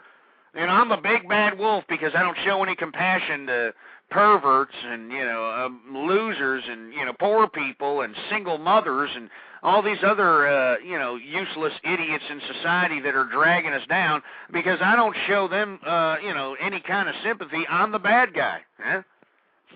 Because I'm an unapologetic anti-feminist, I am the bad guy. I'm an anti-feminist, folks. Feminism has ruined this country. I hate to keep beating a dead horse here, but, for the folks that are just tuning in, folks, feminism has reduced the American woman into a subliminal prostitute. And you can look none other than to modern-day pop culture and modern-day entertainment to prove this, all right? Just to prove this. You look at Beyonce Knowles. What the hell does she talk about in her records? Oh, if you pay all my bills, then maybe we can chill, huh? Oh, yeah. So basically, if I go out there and just pay all your bills, you can get on your knees and, I don't even want to go there. Listen to Britney Spears, for heaven's sake. Britney Spears blatantly tells you in every damn song of hers, this ass could be yours if the price is right. Look at all these ridiculous movies, for heaven's sake. You got all these ridiculous movies where where the rich guy is out here, sweeping the woman off her feet with all these materials, and oh yeah, and it's to be expected. It's just ridiculous. It's hypocrisy. All right, it's utter hypocrisy. That's why I'm an anti-feminist. You understand? Because feminists and individuals who are still trying to tout that ridiculous nonsense that women are so oppressed in this society. You're just utilizing that for your own political purposes. All right? The thing about it is that, you still cry foul. I'm talking about all these feminists. Oh, I just want control of my body. That's what feminism is about, is I want control of my body. Are you kidding me? That's not what you want. You want complete and total domination of the country, and you've got it. And you feminists are still bitching. You're still complaining. You're still complaining. Oh, we don't get paid as much as men do. That's a problem. The reason you don't get paid as much as men do is because you accept the pay that's given to you, you nimrod. All right? That's why women don't get paid as much as men, because you nimrods accept lower pay than we do. So I don't want to hear this garbage that, oh, it's because I'm a woman, you offer me less money. No, it's because you'll take it and you'll work for it. That's why illegal immigrants are in this country gainfully employed, because they're willing to work below minimum wage. And if you're willing to work below a minimal standard, well, by God, you know that the business person is going to freaking hire you based upon that standard. I mean, I find it sick that these stupid feminist, muff-diving, bull-dyke, Gloria Steinem-worshipping, nipple-clamp-loving, freaky-ass jerk nuts, these damn feminists have the audacity to sit here and claim that they're so oppressed that, oh, it's the woman's strife, and I'm so oppressed, and I want to be in control of my body. And yet, these feminists in this country, they don't even say one bit of anything. They don't say anything when it comes to these women that are being oppressed in Afghanistan. And we covered this several shows ago. But I just want to reemphasize this, that you bull dykes and you muff divers in the feminist movement in America never talk about how these Afghanistan women, even though America's in that country dying every single day. As a matter of fact, I mean, a spike in American deaths has, really risen. I mean, we're, especially out here in Texas, we're getting a lot of boys back in body bags and boxes, and it's coming out of Afghanistan. And I find it personally disgusting that we went into Afghanistan to supposedly democratize this country, and they are still abiding by Sharia law. They still have these women in beekeeper suits. All right, they still have them in burqas. They're still clubbing them down the street if they, think that they're thinking about another man, or if they show off a little foot or a little toe. They can't show off leg because of the beekeeper suit, so the only thing they can show off is a little toe, a little foot or something. And because they do that, they get clubbed out there. I strongly advise you to do some video searching about Afghanistan women, all right? And see how they're clubbed on the street. Just on the street, they're clubbed with a damn billy club, for heaven's sake. I mean, they're shot with AK-47s because they got raped. Yeah, if they get raped, it's their fault. So, you look at modern-day feminism and what it's accomplished here in America. And what has it accomplished?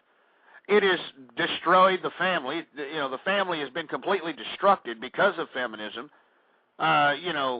We have the feminists and the liberals who have hijacked the public education system and have implemented the absolute pussification of the American youth in our present day and age. That's why you have most of these males who are under the age of 25 looking like they just popped out of the anal passage of Elton John or something. They're so damn fruity because, we've taken out being a kid. We've taken all the activities out of being a kid, being a boy especially. I don't know if you've been to your local elementary school, but these kids can't play tag anymore. They can't play dodgeball. Oh, because they might get hurt. Oh, there's no more losers in scholastic academic activities. There's now honorable mentions. Oh, yeah. I mean, are you kidding me? I mean, seriously, are you kidding me? I mean, this is America here. And not to get off the subject, folks, but I got a comment here in the chat room saying that that they agree about my discourse against the Tea Party and about how they dress, but in the same way, well-dressed people, aren't any better than low-dressed people. Look, I'm not trying to make it a fashion show here for the person in the chat room kind of disagreeing with my discourse on the teabaggers in their attire when they're going out and protesting. I'm not saying that they have to be well-groomed. I'm not saying they have to be well-dressed. I'm not saying that they have to have the latest fashions. I'm not saying they have to have the big names. What I'm saying is, sir or ma'am, is that these Tea Party baggers, these teabaggers, whatever you want to call them, they don't have a political philosophy. They're just going out and rabble-rousing, first of all. And secondly, they're rabble-rousing and they're putting up picket signs that they're not even spelled correctly. They're wearing bandanas with NASCAR emblems on it. They're wearing wife-beater T-shirts. They're wearing shorts and flip-flops. And somehow they're supposed to be taken legitimate in the realm of political debate. They're supposed to be taken legitimate. I mean, that's my point. I'm not saying you got to be like dumbass Nancy Pelosi, who's out here getting the greatest garb and, mangling her plastic-induced face into, some kind of, object that looks like a ferret. I mean, I'm not trying to say that you got to go out and do all this spectacular fashion show nonsense to participate in political discourse or political civil disobedience. But once again, folks, I mean, you cannot go and, cause ruckuses at town hall meetings and, sit here and say, hey, well, I like my health insurance, all right? I like my health insurance. I mean, that's not a premise, and that doesn't give your persuasion in opposition of the current premise any substance. And secondly, you can't go out there dressed like a slovenly piece of crap and expect everyone observing that little spectacle that you're doing there at that town hall, you can't expect people to take you legitimate. I mean, in a damn shit-stained wife-beater T-shirt and a Jeff Gordon, bandana, with some ripped-up shorts and some flip-flops and a misspelled picket sign, and I'm supposed to take this asshole legitimate. I'm sorry, I just can't do it. I think that the teabaggers, what they need to do is whatever funding that they're getting, maybe they need to go to the Salvation Army, all right, or one of these non-profit organizations that are supposed to give out poor people, a cheap attire, and go out there and buy some damn clothes, for heaven's sake.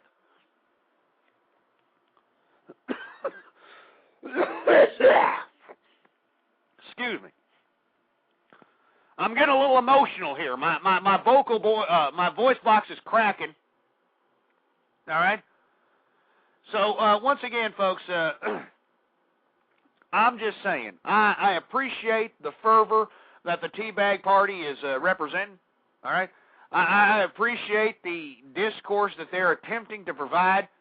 I appreciate that, but what they need to understand is they're not helping their stereotype. Do you understand that the liberal is categorizing you in a stereotype? Do you understand that?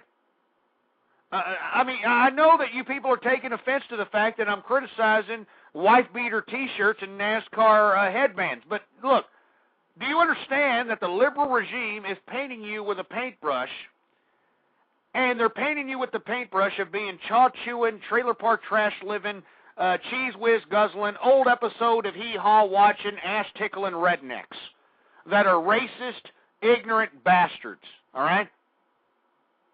And henceforth, when you have individuals that visually somehow conjure up thoughts of this type of, preference of individual, then you are not helping your persuasion any by feeding into the typical cliches that are built by the liberal regime, all right?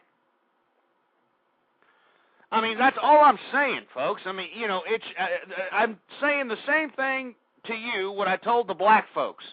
I mean, you can't sit here and continue to, cry racism, and you can't sit here and continue to cry this and that, when in actuality, it's internally. There's a lot of contradictions within the black community internally that fit and infuriate the stereotype,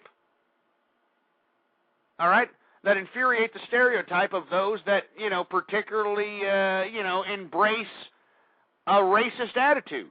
I mean, the reason people embrace a racist attitude is because they are fed the stereotype of a black person being some, 50-cent moron or some, hip-hop, sagging pants, hey, you know what I'm saying? Hey, I'm just chilling, you know what I'm saying? This is what motherfuckers think that, black people is, you know what I'm saying?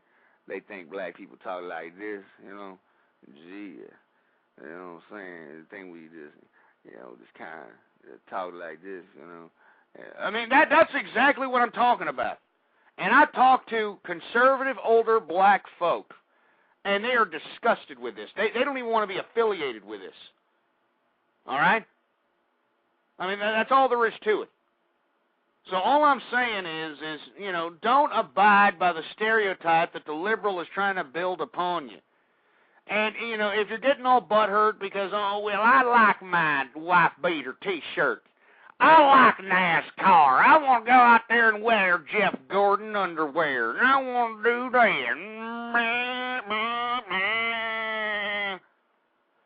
Well, don't be surprised when you are lumped into a stereotype, all right? When you are lumped into a stereotype of being some racist redneck piece of garbage, I mean, that's all there is to it. I'm sick and tired of people pissing and moaning. Anyway, folks, we got a little less than 9 minutes left in the program. All right? And before I go, I definitely wanted to leave everybody with a last word here. Now, I want everyone to know that we are at a pivotal point in American history. I mean, there's no more games to be played here any longer. We can't keep pussyfooting around any longer. All right? We cannot palate liberal crap. We cannot palate feminist crap. It has literally destroyed this country and flushed it down the damn proverbial toilet. So we as American people, we have to come together and we have to educate ourselves when it comes to this bureaucratic political system. Now, how do you educate yourself? Well, by God, go out there and read. You've got the Internet. The Internet is one of the greatest tools to mankind. And instead, you're searching for pornography. Instead, you're going out there and trying to philander around with an underage teenager so that you can become another To Catch a Predator at Chris Hansen's Dateline program. This is what America is using the Internet for.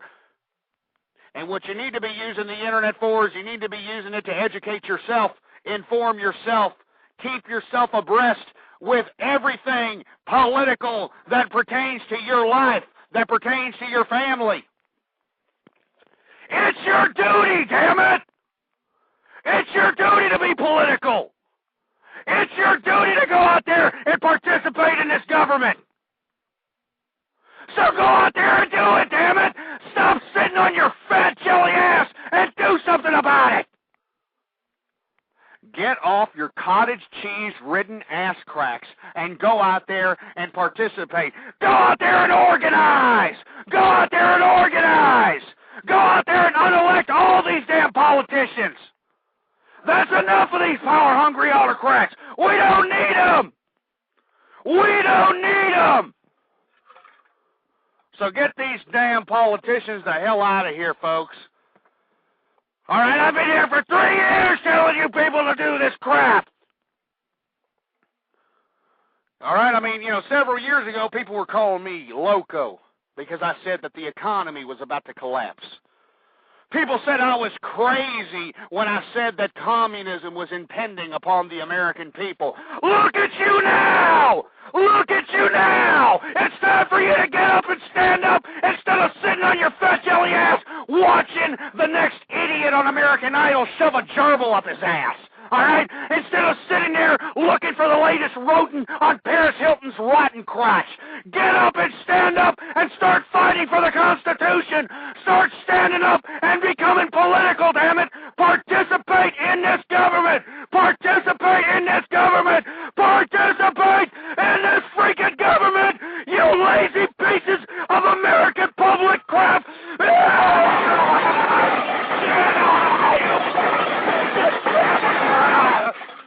You piece of crap! Stop participating in this damn government! Stop participating in this damn government! Stop participating! participating in this damn government. And I'm not joking. Participate in this damn government, damn it.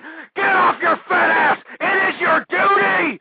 It is your duty. It is your obligation to get up and participate in this government. Do it for your children. Do it for your grandchildren.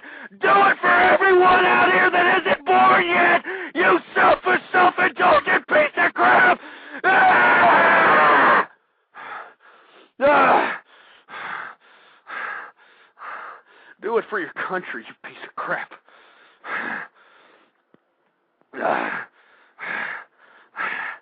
Do it for America.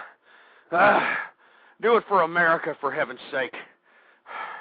Don't just sit there and watch our damn country being flushed down the proverbial diarrhea-ridden toilet. Go out there and do something about it, damn it. This is America. This is still a free country.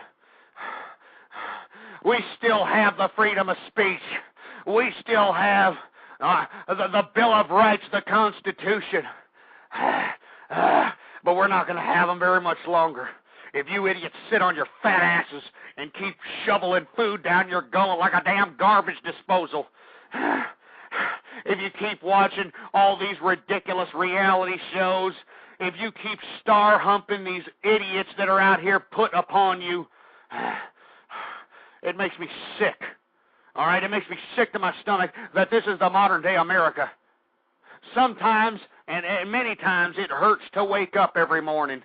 It hurts to wake up and go outside my door and witness all the sour scowls upon everybody here in America when we live in the greatest country on the face of the planet. I think it's disgusting that you've got so many ungrateful American people out here that are pissing and moaning about, oh, I want more, when we have enough, all right? We have enough. I mean, let's say you're just some schmuck that lives in an apartment complex. All right, big deal. I mean, don't you understand that apartment complexes got a pool? They got a swimming pool. A lot of them got workout areas. A lot of them got, volleyball or basketball or whatever the hell. I mean, you're practically living in a freaking resort. And yet these ass clowns that are living in apartments are pissing and moaning. They're pissing and moaning because they want a $450,000 house. They're pissing and moaning because they want, a $70,000 car. And then when they finally obtain all these materialistic possessions, they just want more. They want more and more and more and more. And now that they know that they're not going to get any more, that's why they voted this liberal regime into power, because they thought that the liberal regime was going to give them something. They were going to give them a stimulus package check. They were going to pay their mortgage for them. They were going to put a Cadillac in every driveway. They were going to put a chicken in every pot.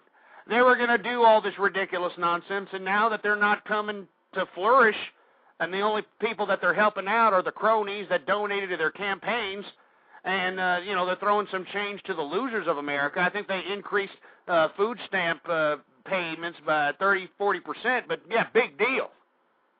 All right, big freaking deal. Anyway, folks, we got 2 minutes left in the program. I want to thank everybody for tuning in with me live here in the broadcast. Once again, I'd like for you all to please spread the word about the True Conservative Radio program, folks.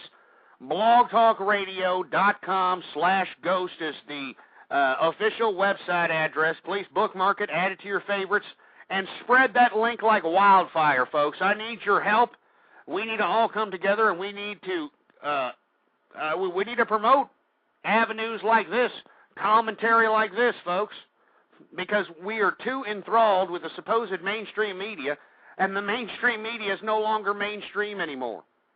All right? I mean, basically, they're covering news stories that pertain to maybe 13 to 14% of the population. I mean, and that was the latest poll, that 13 to 14% of America actually believes that all the opposition to Barack Obama's campaign here is racist. 14% of people believe that. That's a very small fringe number. So they can no longer be called the mainstream media. Bottom line. And that's why I need your help, folks. I need your help. So I'm extending my hand to you. Please go out, spread the link like wildfire, blogtalkradio.com/ghost. Email the shows to people. Make YouTube videos. Go out there and post it on blogs, post it on forums, post it on chat rooms. I need your help, folks. blogtalkradio.com. And don't forget to follow me on Twitter. I am on Twitter, and you can follow me, Ghost Politics. No underscores, no spaces, Ghost Politics. And once again, don't forget about the blog, ghostpolitics.blogspot.com. Anyway, folks, I am out of here. Don't forget to patronize the sponsors, folks. It helps out the show tremendously.